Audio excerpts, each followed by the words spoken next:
Jadi hubungan itu sangat dekat dan emosional.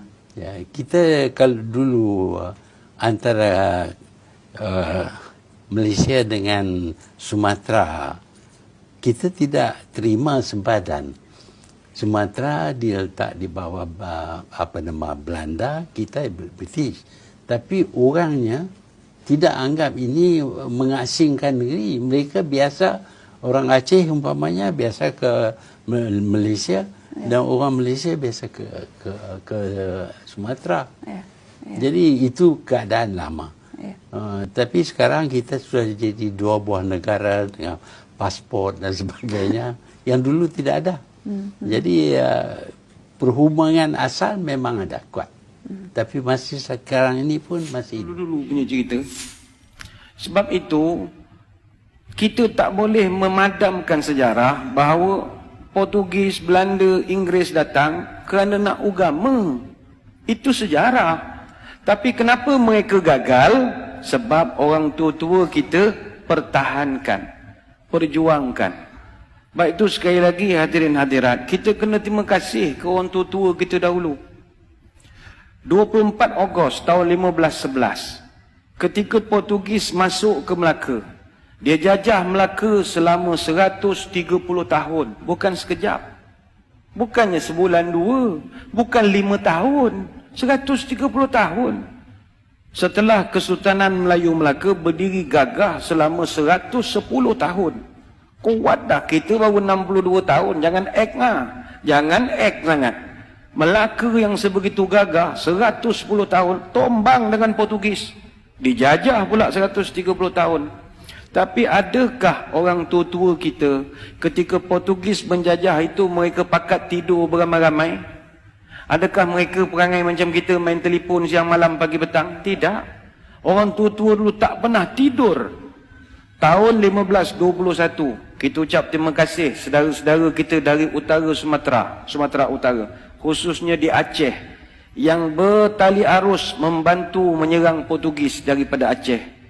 Tahun 1521 Sultan Ali Muhayyad Shah, Sultan Aceh pertama, dia serang Melaka. Serang tapi tak menang sebab Portugis ni kuat ketika itu. Datang pula Sultan Alauddin Al-Qahar, Sultan Aceh yang ketiga. Dia serang Melaka 3 kali. 1537 dia serang, kalah.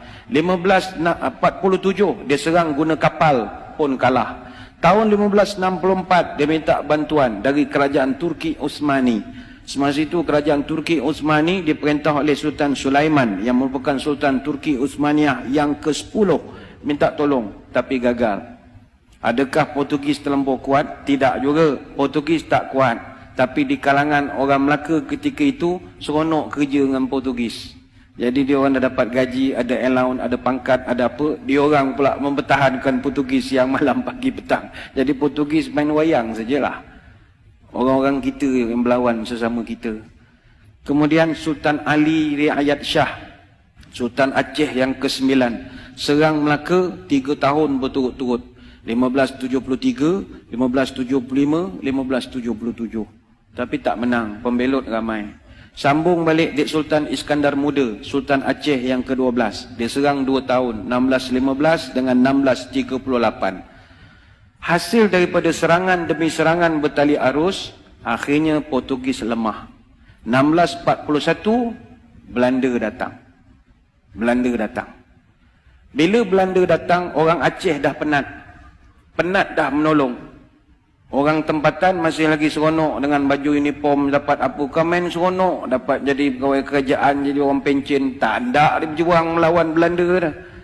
Belanda datang tahun 1641, kita ucap terima kasih lah kepada saudara-saudara kita dari Makassar, Bugis. Orang Bugis yang banyak menolong kita. Orang Belanda datang jajah Melaka Johor berapa tahun? 183 tahun. 183 tahun. Datanglah orang-orang Bugis tahun 1782 sampai 1784, yang itu memang serang habis-habisan. Maka dicatatkan dengan tinta emas dalam sejarah negara. Muncullah satu orang pahlawan terbilang, marhum Raja Haji Fi Sabilillah Ibni Daing Celak, yang digelarkan marhum Teluk Ketapang. Bagi tuan-tuan di Selangor, kena kenangkan marhum Raja Haji Fisabilillah. Apa sebab? Dia ni yang di Pertuan Muda Kesultanan Johor Riau Lingga yang keempat. Dia Tengku Mahkota Raja Muda. Dan dialah abang kepada Sultan Selangor yang pertama. Sultan Selangor yang pertama namanya Raja Lumu bin Daing Celak. Raja Lumu ni ditabalkan dengan nama Sultan Salahuddin Shah, memerintah Selangor 1745 sampai 1778. Kenapa adik dia yang jadi raja? Abangnya mangkat awal. Kenapa abangnya mangkat awal? Mangkat di Kota Melaka 19 Jun tahun 1784. Umur baru 57 tahun. Ketika jenazahnya ditemui, tangan kanannya memegang kitab Dalailul Khairat, tangan kiri memegang badik. Dia lawan Belanda sampai ke Kota Melaka. Tapi akhirnya gugur menjadi seorang syahid. Kenapa mereka ni berjuang berhabis-habisan? Nak pastikan orang putih, jangan kau nak tukar agama cucu cicit aku. Itu aja. Itu dia dari Makassar, apa kena mengena dengan Melaka? Ukhuwah Islamiyah. 1786 Inggeris datang ke tanah Melayu. Mula-mula dia datang masuk ikut Pulau Pinang. Dia masuk Pulau Pinang, dia tukar habis sejarah Pulau Pinang. Dia dakwa dia pula yang membuka Pulau Pinang. Apa benda dia pula membuka Pulau Pinang? Ingat kita ni tak reti yang buka negeri agaknya. Maka terpadamlah sampai sekarang sejarah sebenar pembuka awal Pulau Pinang tahun 1730. Siapa yang buka Pulau Pinang tahun 1730? Datuk Jenatun. Datuk Jenatun ni atau nama sebenarnya Jenan bin Rajo Labu bin Rajo Gandam bin Rajo Manguyang, dari Gunung Sahilan bin Rajo Kuoso bin Rajo Bakilap Alam Bertegak Gelar Tungku Bagewang yang pertama, Raja Alam Minangkabau. Mak dia putih sangat Indo Dunia. Orang Pagaruyuang, orang Sumatera yang membuka Pulau Pinang. Tapi sejarah itu dipadamkan dengan kemasukan Inggris. 88 tahun kemudian dia tipu pula orang Melayu tahun 1874 menerusi perjanjian Pangko yang penuh dengan muslihat. Akhirnya orang putih jajah negara kita berapa tahun? Bukan 10 tahun, 117 tahun. Tapi adakah nenek moyang kita tidur? Tidak.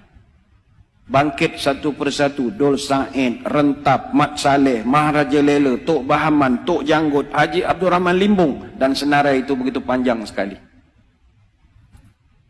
Apa rasional mereka berjuang? Allah.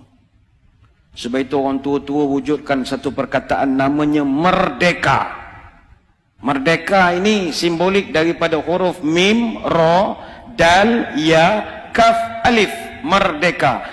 Mengikut Rasul dan yakin kepada Allah. Itulah merdeka.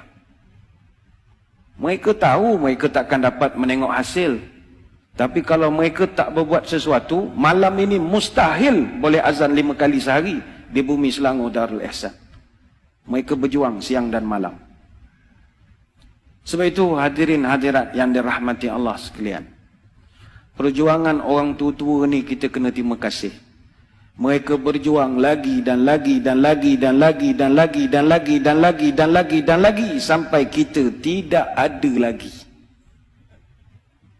Adapun anak cucu dia, apa perjuangan dia untuk agama dan tanah air? Yilek. Tak ada. Yang dia fikir perut dia, anak-anak dia, dan main handphone siang malam. Itu sajalah kerja. Tak ada. Ni bukan orang sini, ni orang Kuantan. Orang sini semua bagus. Sini semua fikir masalah umat semua. Kang keluar video marah pula orang Kuantan. Orang Afrika. Kang kena gam pula Kuantan kang. Orang Afrika. Maka sewajarnya sebab kita sebagai generasi selepas merdeka, hayatilah semangat pengorbanan ini. Habis nak korban apa lagi Ustaz? Semua dah okey, saya kerja pun dah pencen, anak pun dah kerja, masuk universiti, nak berjuang apa? Marilah kita pertahankan kemerdekaan ini, khususnya mempertahankan kesucian akidah ahli sunnah wal jamaah. Sekarang ini zaman cabaran kita gugat akidah. Itu lain. Kalau dulu orang nak cabut akidah, kalau sekarang ini dia goyangkan akidah. Inilah perkara yang pernah disebut oleh baginda Nabi SAW. Badiru bi'amal fitanan qaqtita'il laylil muzlim.